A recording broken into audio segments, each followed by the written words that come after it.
This is not 3-year-old Jaden Sen's first time seeing the fish at Children's Hospital, Colorado. In fact, you might say he's an old hand around here.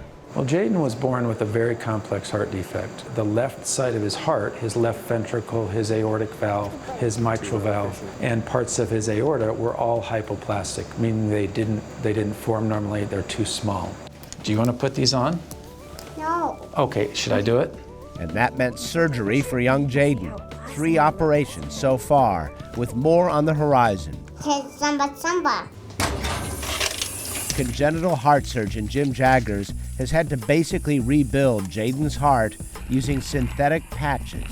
The problem with all these patches we use are they're non-living. They don't contract like the heart does. They don't grow with the child as they get older. They don't have electrical activity like the normal heart does. But what if instead of multiple surgeries, just one operation could fix a heart defect once and for all?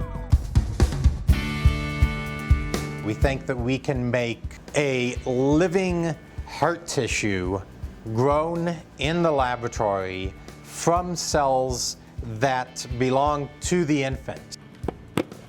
With support from the National Science Foundation, bioengineer Jeff Jaycott and a team at the University of Colorado Anschutz Medical Campus are pioneering new techniques in regenerative medicine, working to create a heart patch made of an infant's own tissue that would repair the defect and then grow right along with the baby. The big challenge that we have is making something that can be implanted and stays alive. They make patches in the lab using a process called electrospinning. This scaffold, as it is called, gives the patch structure so it can be sutured into place. The idea is to infuse it with stem cells harvested from the baby before it's even born. We've shown that we can grow blood vessels and we can grow the blood supply needed for heart tissue out of those. And we've recently shown that we can make cells from amniotic fluid into beating heart cells. Once implanted, the stem cells in the patch grow into healthy tissue, and the scaffold eventually dissolves away. It will grow as the infant and child grows and give full heart function back to these infants with heart defects without the need for lifelong operations.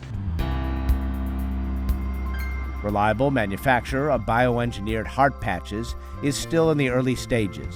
But Dr. Jaggers says eventually they will significantly improve outcomes for infants with heart defects and even older kids like Jaden. Any kind of living tissue could improve his heart function, so it's a big deal. Having something that would grow with the child, something that would have electrical activity, and something that could contract would be a game changer. Putting regenerative medicine to work, literally mending broken hearts. Kinda makes mine go pitter-pat. For Science Nation, I'm Miles O'Brien.